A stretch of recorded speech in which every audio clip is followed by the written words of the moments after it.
Welcome to my YouTube channel. Guys आज लेकर आई हूँ वर्ड विचार जो कि हर एग्जाम में पूछे जाते हैं। तो चलते हैं गाइस, मैं इसको थ्योरी के माध्यम से समझाऊंगी, फिर उसके बाद प्रैक्टिस सेट लगाऊंगी। ठीक है, तो स्टार्ट करने जा रही हूँ। वर्डों के समूह या समुदाय को वर्णमाला कहते हैं। ठीक है, वर्डों के समूह या समुदाय को क्या कहते हैं? तो वर्णमाला कहते हैं। हिंदी में वर्डों की संख्या कितने हैं? 52। हिंदी में वर्डों की संख्या कितने हैं? तो 52। हिंदी वर्णमाला को दो भागों में विभक्त किया गया है, पहला स्वर दूसरा व्यंजन। ठीक है, दो भागों में विभक्त किया है, पहला स्वर और व्यंजन। स्वर को देखेंगे, जिन ध्वनियों के उच्चारण में हवा मुख विवर से अबाध गति से निकलती है उन्हें क्या कहते हैं? स्वर कहते हैं। ठीक है, स्वर तीन प्रकार के होते हैं जो निम्न हैं।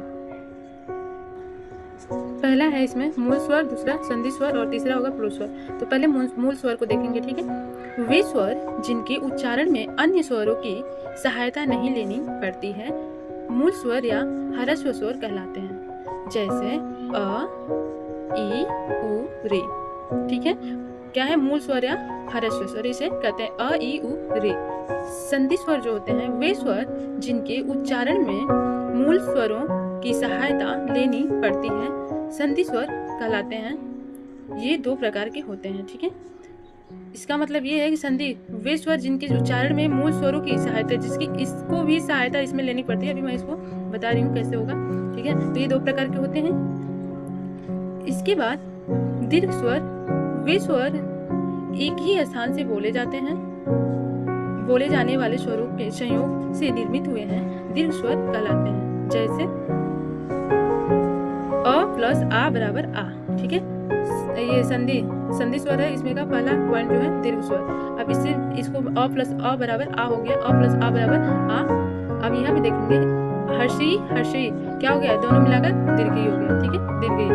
नेक्स्ट देखेंगे, इसको दो भागों में बांटा गया था ना, तो पहला दीर्घ स्वर और दूसरा संयुक्त स्वर। संयुक्त स्वर देखेंगे, वे स्वर जो विभिन्न स्थानों से बोले जाने वाले स्वरों के संयोग से निर्मित हुए हैं संयुक्त स्वर कहलाते हैं, जैसे अ प्लस ई बराबर ए, अ प्लस ई बराबर ए, अ प्लस ओ बराबर औ, अ प्लस ओ बराबर औ। ये क्या है? संयुक्त स्वर, इसी संयुक्त स्वर कहते हैं। देखो यहाँ पे क्या दीर्घ था तो मतलब अ था, फिर अब मिलाकर क्या हुआ? दीर्घ बन गया, दीर्घ ही बना ना। यहाँ पे ई मिला तो दीर्घ ही मतलब बड़ी ही हो गई, छोटी छोटी मिली तो बड़ी। यहाँ पे छोटा बड़ा मिला तो सबसे बड़ा हो गया, सबसे बड़ा नहीं मतलब बड़ा हो गया, इसी के समान तो हुआ। अब यहाँ पे संयुक्त स्वर, तो इस संयुक्त जैसे मतलब अलग अलग कैटेगरी को जोड़ने का ये क्या है? संयुक्त स्वर हो गया। अ प्लस ई बराबर ए, अ प्लस ओ बराबर ओ। ठीक है, अब नेक्स्ट देखेंगे प्लुत स्वर, वे स्वर जिनके उच्चारण में दीर्घ स्वर से भी अधिक समय लगता है प्लुत स्वर कहलाते हैं, जैसे अ। इसको गुरु, लघु गुरु होता है ना, वो भी बोला जाता है। तो इसको अभी इसका प्रयोग करते हैं, कैसे होता है? तो ये अ, इसको हम लोग अ भी बोल सकते हैं। जैसे किसी को पुकारने या नाटक के संवादों में इसका प्रयोग करते हैं, जैसे राम, जैसे राम राम राम बोले ना तो लगातार बोले राम, लंबी लंबी ध्वनियां जा रही है ना, तो इसके लिए इसमें गूंज उत्पन्न होता जाता है। ठीक है, राम। ठीक है, अब देखेंगे स्वरों का उच्चारण। ठीक है, उच्चारण स्थान की दृष्टि से स्वरों को तीन वर्गों में विभाजित किया जा सकता है जो निम्न है। ठीक है, तो इसको क्या? अग्र स्वर, मध्य स्वर और पश्च स्वर। अग्र मतलब अगला, और मध्य में बीच वाले, और पश्च मतलब पीछे की ओर। ठीक है, अब इसको जानेंगे। जिन स्वरों के उच्चारण में जिह्वा का अग्र भाग ऊपर उठता है अग्र स्वर कहलाता है। जिन स्वरों का उच्चारण मतलब जीभ का अगला भाग ऊपर उठता है तो क्या कहलाता है? अग्र स्वर कहलाता है, जैसे ई, ई, ए, ऐ, ई, ए, ऐ। ठीक है, मध्य स्वर देखेंगे, जिन स्वरों के उच्चारण में जिह्वा समान अवस्था में रहती है मध्य स्वर कहलाते हैं, जैसे अ। आप भी बोलो तो अ नहीं बीच में जा रहा है, नहीं साइड में, नहीं आगे जा रहा है, नहीं पीछे, ये मध्य भाग में रह जा रहा है, इसके लिए इसको मध्य स्वर कहलाते हैं। ठीक है, नेक्स्ट देखेंगे पश्च स्वर, जिन स्वरों के उच्चारण में जिह्वा का पश्च भाग ऊपर उठता है पश्च स्वर कहलाते हैं, जैसे आ, उ, ओ, औ। पश्च मतलब क्या है? आपका ये लिप वाला पार्ट को, इसको इधर से गर्दन की ओर से जोड़ा गया है। अग्र में ये जो ये गर्दन के साइड होता है ना, उसको अग्र बोला है। मध्य मतलब बीच वाले पार्ट को। पश्च में जो हम लोग को जिधर से हम लोग खाना खाते हैं उसको बोला है पश्च भाग। ठीक है, तो ये अ, उ, ओ, औ। ठीक है, ये इसको पश्च भाग में रखा है। ठीक है, अब आगे चलते हैं। अब ध्वनियों के बारे में समझेंगे, व्यंजन के बारे में कि कैसे इसका प्रयोग होता है, कब, कहाँ।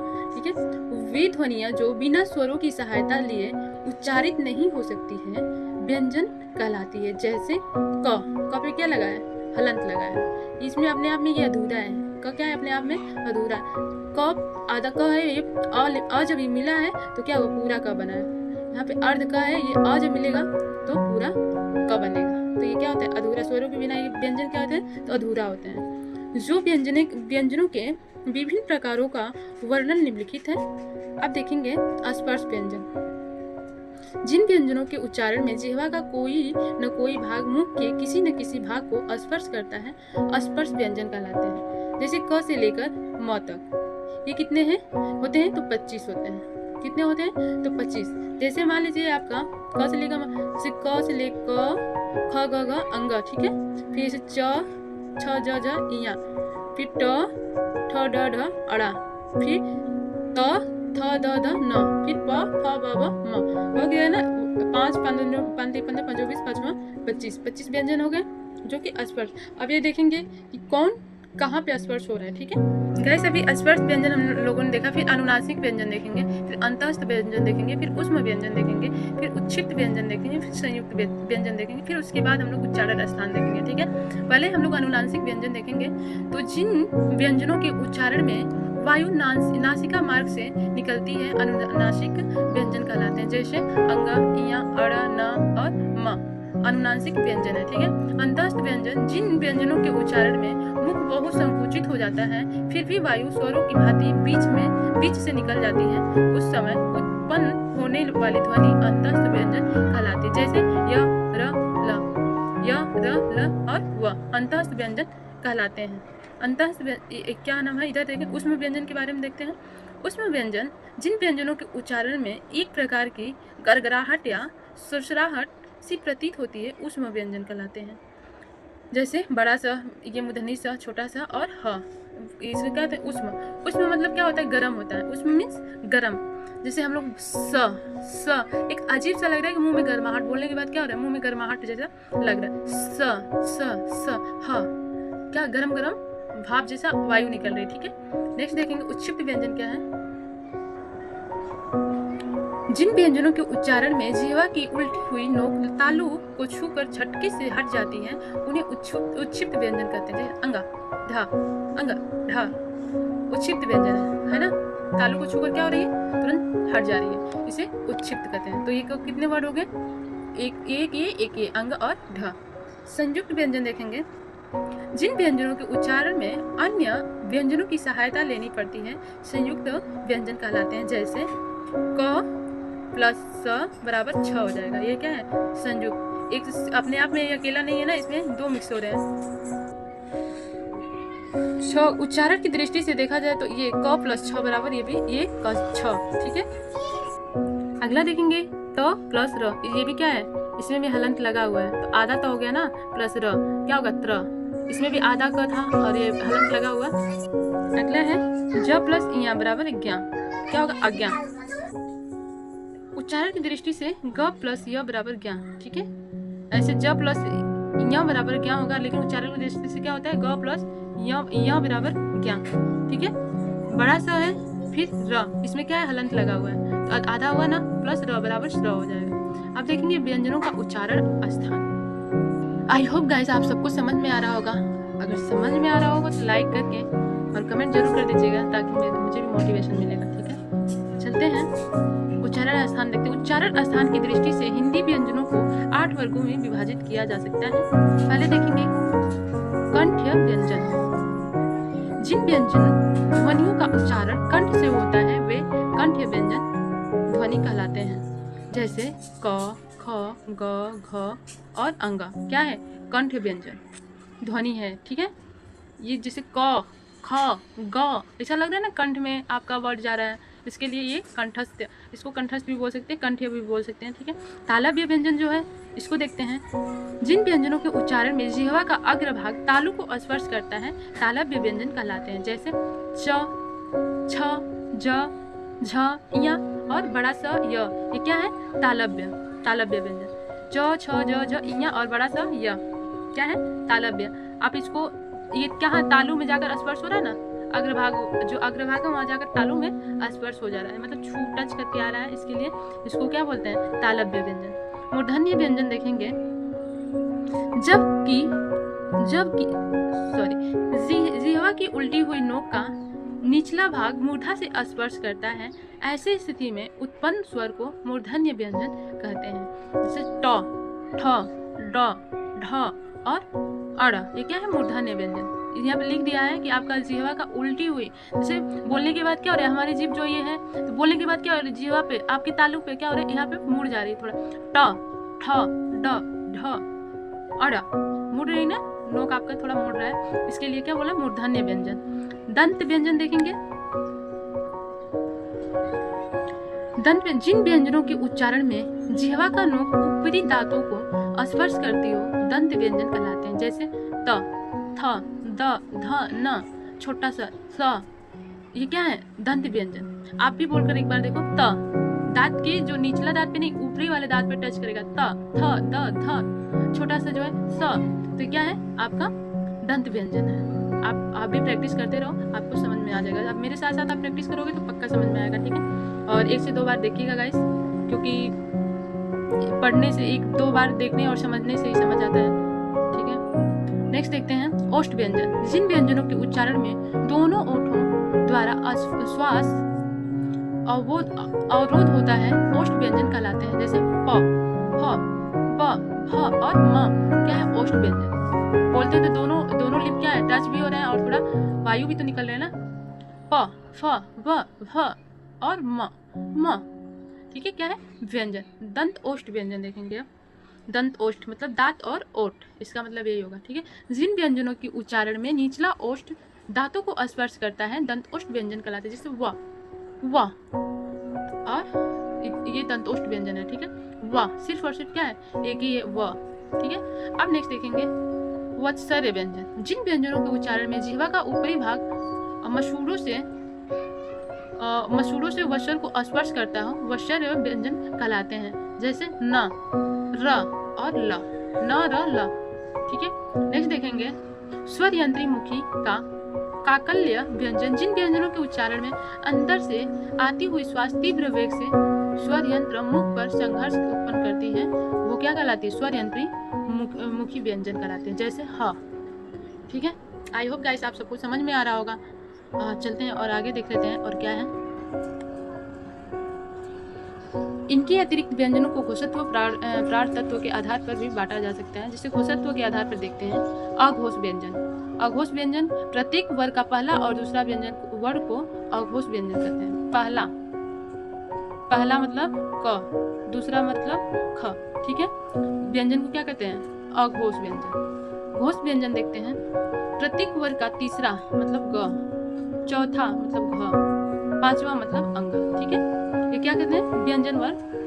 ये क्या है, अघोष था, ये घोष ध्वनि होती है, ठीक है।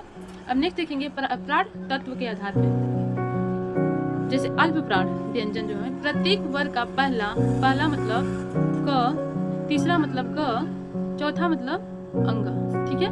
ये क्या है, प्रत्येक वर्ग का पहला, तीसरा और पांचवा व्यंजन वर्ण अल्प प्राण कहलाते हैं। महाप्राण देखते हैं प्रत्येक वर्ग का दूसरा और चौथा, दूसरा बराबर ख और चौथा बराबर घ, तक लिखा भी है, नीचे लिखिए। व्यंजन वर्ण महाप्राण ध्वनि होती है, ठीक है।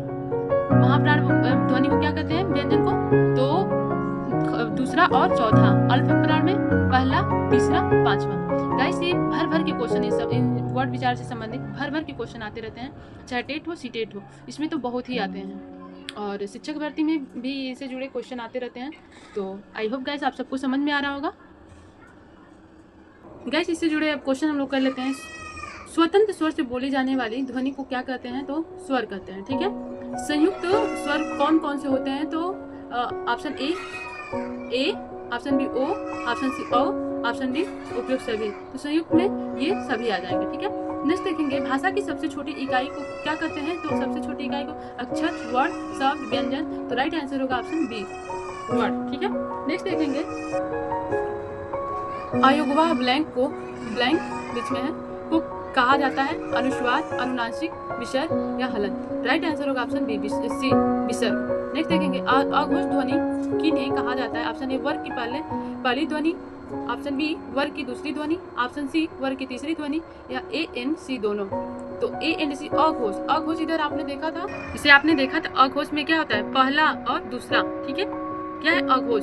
गाइस अपनी कोशिश पर बहुत ही मैं बेसिकली जानकारी दी हूँ और उम्मीद है कि आप सबको पसंद भी आ रहा होगा। देखते हैं अघोष को, क्वेश्चन को सॉल्व करते हैं। अघोष में पहली किधर है? पहली इधर दिया है और दूसरी, ठीक है, क और ख था ना अघोष वर्ड में, तो आपका ए और सी होना चाहिए, लेकिन इसमें क्या बोला है कि ए और and C, A and B होना चाहिए ना, लेकिन ए एंड सी दिया है, तो right answer A and B दोनों होगा, ठीक है। नेक्स्ट देखेंगे, महाप्राण ध्वनि कौन सी होती है? महाप्राण ध्वनि कौन सी होती है? ऑप्शन ए है वर्ग की पांचवी ध्वनि, ऑप्शन बी वर्ग की दूसरी ध्वनि, ऑप्शन सी वर्ग की चौथी ध्वनि, ए एंड सी दोनों। तो ए में क्या है? पांचवी, और सी में क्या है? चौथी। तो ये भी इधर देख लेते हैं एक बार, यही है महाप्राण ना, महाप्राण व्यंजन। इसमें दूसरा बराबर ख, चौथा बराबर घ, तो दूसरा और चौथा क्या होते हैं? महाप्राण। और इसमें क्या दिया? ए एंड सी, मतलब पांचवा और चौथा, ये तो हो ही नहीं सकता क्योंकि इसमें क्या है? दूसरा और चौथा, ए पांचवा नहीं, बी और सी होना चाहिए, ठीक है, दूसरा और चौथा, महाप्राण। अंतः व्यंजन कौन सी है? य, र, ल, उपयुक्त में से सभी, तो ये राइट आंसर डी होगा। नेक्स्ट देखिए, वर्ड का उच्चारण स्थान क्या है? तो ये राइट आंसर होगा दंत ओष्ठ, ठीक है। नेक्स्ट देखते हैं, छत्र आज्ञा हिंदी वर्णमाला में किस प्रकार के व्यंजन है? अंतस्थ व्यंजन, पार्श्विक व्यंजन, या संयुक्त व्यंजन, या लुंठित व्यंजन। तो ये क्या है? संयुक्त व्यंजन। इसके पहले मैंने आपको सब पढ़ा रखा है, गाइस एक बार और देख लीजिएगा, नहीं समझ में आया तो। हिंदी वर्णमाला में उच्छिष्ट व्यंजन किन्हें कहते हैं? अंग, ढ, स्र, या ये सभी, ए एंड बी दोनों, तो राइट आंसर डी होगा, एंड ए एंड बी दोनों। आई होप गाइस आप सबको पसंद आया होगा, और भर के लाइक सब्सक्राइब कीजिए ताकि मुझे भी मोटिवेशन मिले और ऐसे वीडियो मैं लाती रहूँ। आज के लिए बस इतना ही, धन्यवाद।